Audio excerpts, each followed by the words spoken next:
Hi കൂട്ടുകാരെ, പുതിയൊരു വീഡിയോയിലേക്ക് എല്ലാവർക്കും സ്വാഗതം. അപ്പം എല്ലാവരും ഓണം ഒരുങ്ങാനുള്ള തയ്യാറെടുപ്പിലൊക്കെ ആയിരിക്കുമെന്ന് കരുതുന്നു. കർക്കിടക മാസമാണെങ്കിലും നമുക്കിനി പ്രധാനപ്പെട്ട ഒരു ചടങ്ങുണ്ടല്ലോ, ബലിയിടൽ. മലയാളികൾ എല്ലാവരും ചെയ്യുന്ന ഒരു കർമ്മമാണ്. എല്ലാ വീടുകളിലും കാണും അതുപോലെ ഒരു കർമ്മം ചെയ്യാനായിട്ട്. നമ്മുടെ പിതൃക്കൾക്ക് എല്ലാവരും ബലിയിടാറുണ്ട്. അപ്പോൾ അത് വാവിന് ചെയ്ത് കഴിയുമ്പം പിന്നെ നമ്മൾക്ക് ഓണം ഒരുങ്ങാനുള്ള തയ്യാറെടുപ്പൊക്കെ ആകും. ഇപ്പോഴേ ഓരോരുത്തരൊക്കെ പുതിയ ഡ്രസ്സൊക്കെ വാങ്ങിച്ച് തുടങ്ങിയിട്ടുണ്ടാകും. കടകളിലൊക്കെ തിരക്കായത് കാരണം എല്ലാവരും നേരത്തെ ഓണക്കോടിയൊക്കെ എടുക്കാൻ തുടങ്ങിയിട്ടുണ്ടാകും. അപ്പോൾ എല്ലാവരും സന്തോഷത്തിൻ്റെ മൂഡിലായിരിക്കും.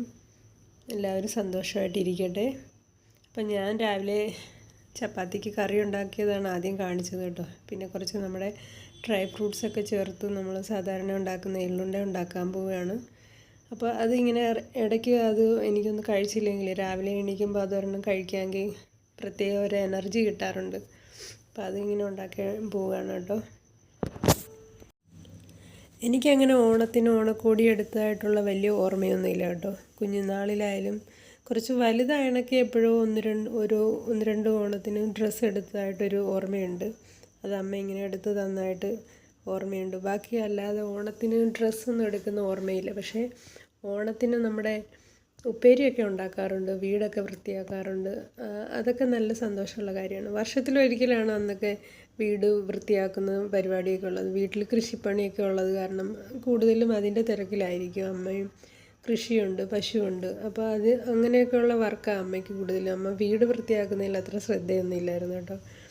അപ്പം ഓണമാകുന്ന ഒരാഴ്ച മുമ്പ് തൊട്ട് ഞാൻ വീടെല്ലാം വൃത്തിയാക്കാറുണ്ടായിരുന്നു. വീട്ടിലെ സാധനങ്ങളും നമ്മുടെ ഈ അടുക്കളയിലെ കിച്ചണിലെ ഡബ്ബകളൊക്കെ എല്ലാം അതൊഴിഞ്ഞിട്ട് അത് വൃത്തിയാക്കി തേച്ച് കഴുകി വയ്ക്കാറുണ്ടായിരുന്നു. റൂമിനകമെല്ലാം തേച്ച് കഴുകും.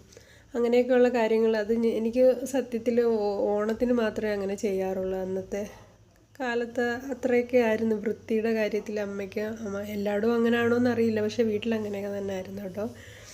അപ്പം അങ്ങനെയൊക്കെ ചെയ്ത് ഓർമ്മ വരുന്നു. പിന്നെ ഊഞ്ഞാലാടുന്നതും ഉപ്പേരി തിന്നുന്നതും. അമ്മ മുമ്പത്തെ ദിവസം ഉത്രാടത്തിനാണ് ഉപ്പേരി ഉണ്ടാക്കുന്നത്. അപ്പോൾ ആ ഉപ്പേരിയും കൊണ്ട് ഊഞ്ഞാലാടാൻ പോകുന്നതും അതൊക്കെ ഒരു സന്തോഷമുള്ള കാര്യങ്ങളായിരുന്നു. ഇന്നത്തെ തലമുറയിൽ അങ്ങനെയൊന്നും ഇല്ലിപ്പോൾ. പക്ഷേ നമുക്ക് ഓർക്കുമ്പോൾ എന്നും സന്തോഷിക്കാൻ പറ്റിയ, ഓണക്കോടി എടുത്തില്ലെങ്കിലും കുപ്പിവെള്ളം വാങ്ങിക്കാറുണ്ടായിരുന്നു കേട്ടോ. അങ്ങനെയൊക്കെയുള്ള കുഞ്ഞു കുഞ്ഞു സന്തോഷങ്ങൾ. അത് ഇന്നെത്ര വലിയ ഓണക്കോടികളും ഡ്രസ്സുകളും എല്ലാം എടുത്താലും ആ ചെറുപ്പകാലത്ത് നമ്മൾ ഇല്ലായ്മയിലാണെങ്കിലും ആഘോഷിച്ച കുഞ്ഞു കുഞ്ഞു സന്തോഷങ്ങൾ അത് ഒരിക്കലും മറക്കാൻ പറ്റാത്ത കാര്യങ്ങളായിരിക്കും. എല്ലാവർക്കും അങ്ങനെയൊക്കെ തന്നെ ആയിരിക്കും എന്ന് കരുതുന്നു. ഉള്ളവർക്കായാലും ഇല്ലാത്തവർക്കായാലും ബാല്യകാലത്തെ ഓണം എന്നും മധുരം ഉള്ളതായിരിക്കും. സ്കൂൾ ജീവിതവും അതുപോലെ ഓണസമയങ്ങളുമൊക്കെ.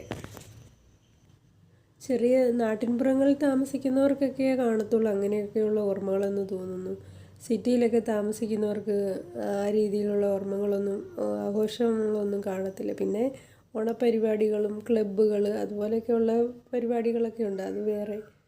ആ സമയത്തൊക്കെ നാടകം കാണാൻ പോകുന്നതും ഓണപ്പരിപാടി വൈകുന്നേരം ഉച്ച കഴിഞ്ഞ് ഓരോരോ ക്ലബ്ബുകാർ തിരുവാതിര വയ്ക്കുന്നതും വടംവലി അതുപോലെയൊക്കെയുള്ള എത്ര പ്രോഗ്രാമുകൾ ഉണ്ടായിട്ടുണ്ട്. അതും ഓണസമയത്ത് ഓണസമയത്താണെന്ന് തോന്നുന്നു നാടകങ്ങളൊക്കെ വയ്ക്കാറുണ്ട് എല്ലാവരും. പിന്നെ ചതയാഘോഷം, അങ്ങനെ ഒരുപാട് നല്ല നല്ല ഓർമ്മകളുണ്ട് കേട്ടോ ഓണസമയത്തിനുള്ളത്. പിന്നെ ഇപ്പോഴത്തെ തലമുറയിലെ കുട്ടികൾക്കൊക്കെ ഉണ്ടല്ലോ, കോളേജിലൊക്കെ നല്ല അടിപൊളി പ്രോഗ്രാമൊക്കെ വയ്ക്കാറുണ്ട്. അത് നല്ല കാര്യം തന്നെയാണ് കേട്ടോ.